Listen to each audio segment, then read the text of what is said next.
official Major League Baseball, New York. Je ne suis pas un grand fan de baseball, mais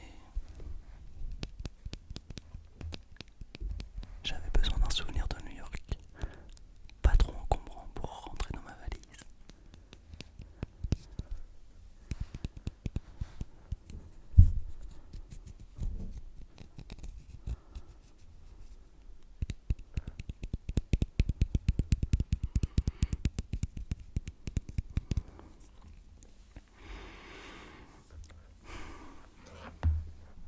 Alors, j'ai un deuxième objet qui vient de New York, enfin qui vient pas de New York, pardon, qui vient des États-Unis, que j'ai acheté très récemment lors d'un voyage road trip avec des amis. Hop, une étoile de shérif. Alors, l'histoire de cette étoile de shérif est un petit peu marrante parce que on a fait un petit trajet aux alentours de Yellowstone et de Grand Teton. Pour ceux qui connaissent, ce sont des parcs américains. Et on s'est arrêté dans un tout petit village dont je me souviens même plus du nom. C'était vraiment tout petit village. Et on est tombé sur une sorte de petite fête de l'artisanat finalement, avec notamment des gens qui travaillaient le métal. Donc il y avait des enclumes, ils avaient des marteaux, etc. Comment ça s'appelle? Des ferronniers, évidemment, voilà.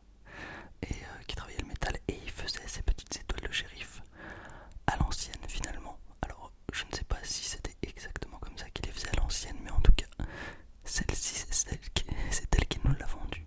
Bon, elle nous a pas coûté cher, mais voilà, c'était un bon souvenir. Des Beauty US Marshall, j'aime beaucoup. Il y a une petite broche derrière pour l'accrocher.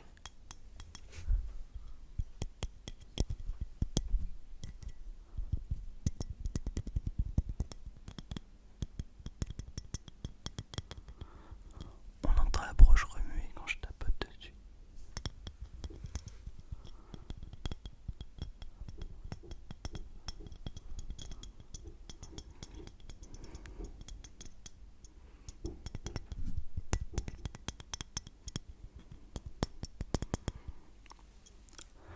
Donc voilà, l'étoile de shérif de mon deuxième voyage aux États-Unis. Alors, qu'est-ce que je vais vous montrer maintenant?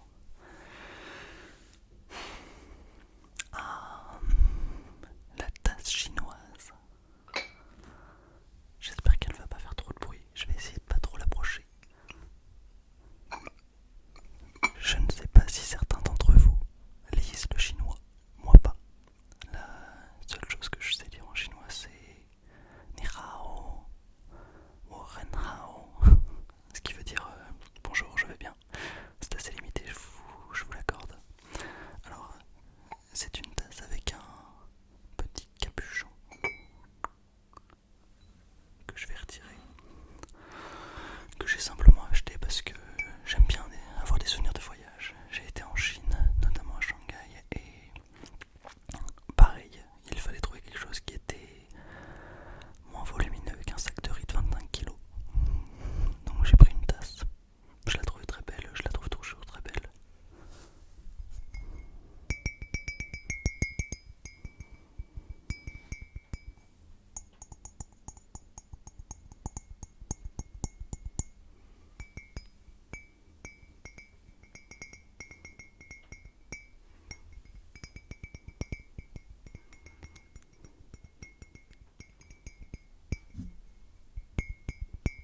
Ça, c'est un voyage que je n'ai pas fait, que mon père a fait, mais c'est quelque chose qui me parle beaucoup parce que on avait des petites boîtes comme ça chez moi, partout, et ça fait vraiment partie de mon enfance. C'est des choses que je connais beaucoup. Et mon père est retourné en Inde récemment et il m'a ramené une petite boîte comme ça.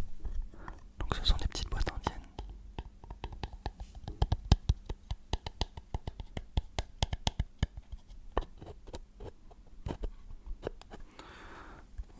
Alors vous voyez, je sais pas si vous voyez bien.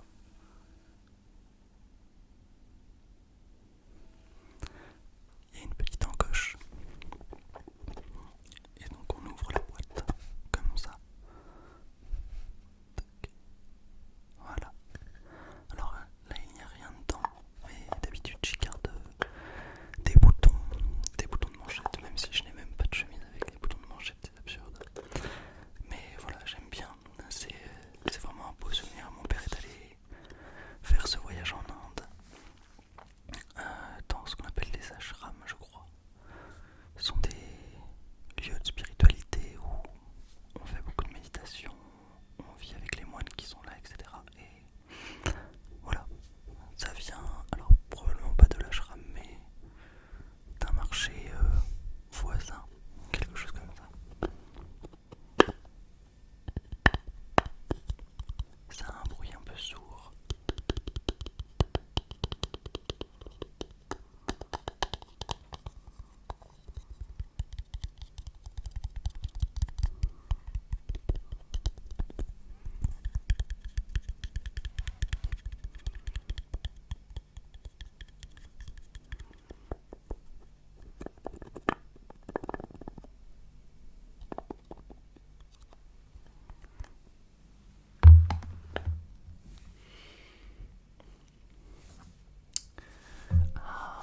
J'ai encore quelque chose. Donc je vous disais tout à l'heure que j'étais allé à Yellowstone. Et alors on a acheté ces cartes là.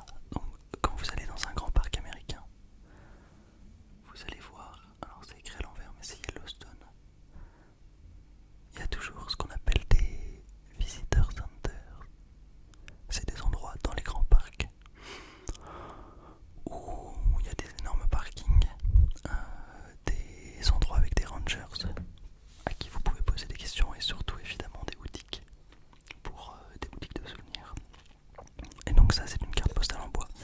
Alors l'histoire qui est amusante avec ça c'est que en fait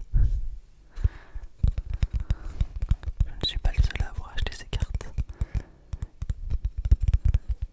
Et j'ai des amis qui les ont achetées pour les envoyer. Sauf que ce n'est pas une vraie carte postale. Donc ça doit être envoyé par des modèles tels que Chronopost ou UPS, ce genre de choses. Et sauf qu'ils n'avaient pas pensé à mettre d'enveloppe. Donc au final, la poste américaine leur a collé un bandeau sur toute la carte postale. Un truc adhésif horrible avec simplement l'adresse et l'adresse du destinataire et leur adresse. Et ça ressemblait plus à rien évidemment. C'était juste un dos de carte postale sur lequel ils avaient écrit derrière donc toutes leurs choses, mais devant il n'y avait rien, il y avait juste le gros bandeau blanc immonde. Et bon, on en a beaucoup rigolé pendant un vraiment bon bout de temps parce qu'évidemment ça n'avait aucun sens d'avoir fait ça. C'était un petit peu étrange que la poste américaine et le postier n'aient pas proposé de mettre ça dans une enveloppe tout simplement. Mais voilà, et je trouve l'histoire très drôle.